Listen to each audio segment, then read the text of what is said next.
Dr. James Naismith would be mighty proud. The inventor of the game who coached at Kansas and had a losing record. He'd be smiling watching him play.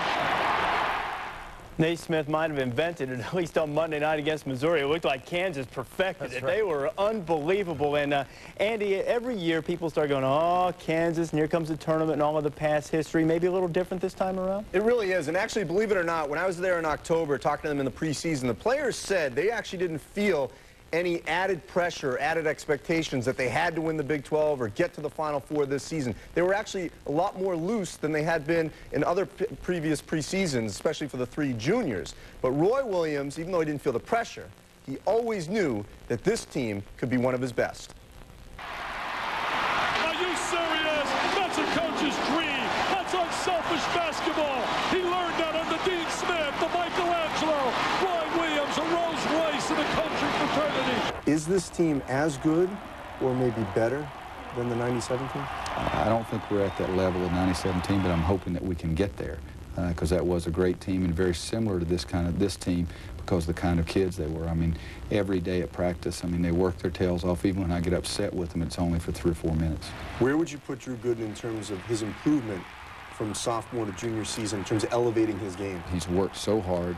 He's developing so much a better understanding of how to play the game and the good moves and the bad moves. And now he can still do something a little screwy. I mean, you see that yourself.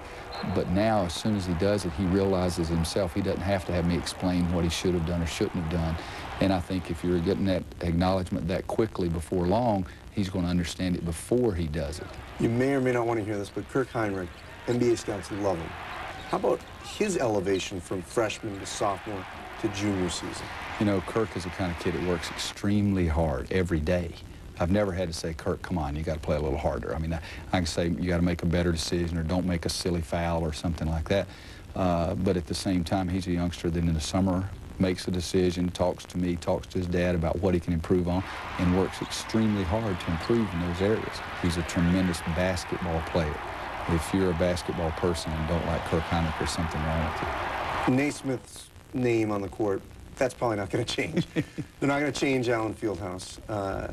Yet, not while I'm the coach, I can tell you that.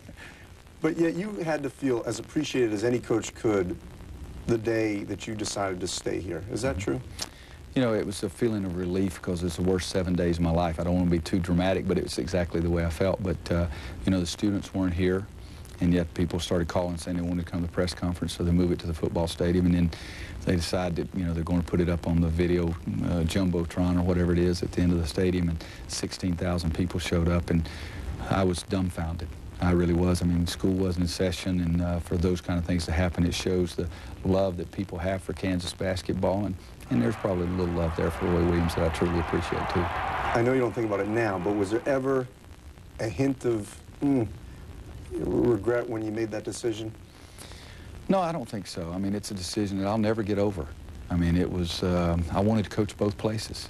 I still believe to this day that nobody loves North Carolina's basketball program like I do. And yet, I couldn't coach at both places. Too long a commute, you know, and that kind of thing. But my mom taught me a long time ago to try to do the right thing. She was a very intelligent, uneducated woman, and she was my hero. But I thought it was the right thing to do was to stay here at Kansas. Are you as content, if you will, in your position in your career? I don't know if you know, content is a good word because I have more desire in my little finger than all the Kansas people in the whole world to win a national championship. So I don't think you can be content. And yet, for 13 and a half years, the kind of kids I've had have made my life a great success because the relationship that I have with them, not even caring about the wins and losses, and we won some games too. If you tell me I can go to the next 13 and a half and never win a national championship, but have the feelings for my players that I have, and for them to have the feelings they have for me, I'm going to be one lucky guy. What would it mean, though, to cut down those nets? It would mean a lot. To be able to see the look on our guys' faces is something that money would never be able to replace.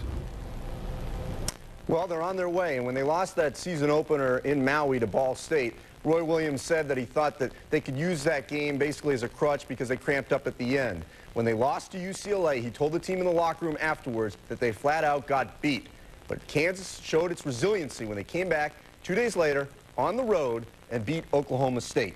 Well, this is a team that's got the goods, and I'm most impressed by their transition ability, their ability to get the ball up the court quickly, and their secondary break. With their transition ability, they can really put pressure on your transition defense to get back, even after a made basket, and that's going to wear you out after a while. Let's take a look at the Billustrator and see exactly how this works with Kansas's transition ability.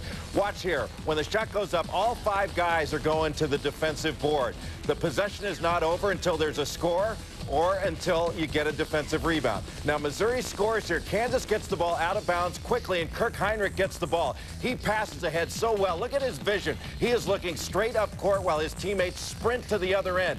Jeff Boschee, Kirk Heinrich passes ahead to him. He's going to have a layup. Look at the 3-on-2 that they've got. One guy here, and then Drew Gooden is going to have great rebounding position right there in case there's a miss. Now let's take a look at the secondary break. There's ball reversal, then a ball screen by Wayne Simeon. The guy's going to come off the ball screen right here, and there's going to be a screen by Boschee across block to block for Gooden. As Langford comes off this screen, you can see there's going to be a down screen underneath, a screen for the screener. Boschee's going to come across, and then Gooden is going to be open underneath. If he stops after that screen, he's got a layup. Instead, he carries himself outside the lane. Look where Gooden catches the ball. He catches it outside the lane. He's got to make a longer move. If he had just stopped after that screen, he would have a layup underneath. A very complicated move. He winds up on his rear end. Boschee has a shot.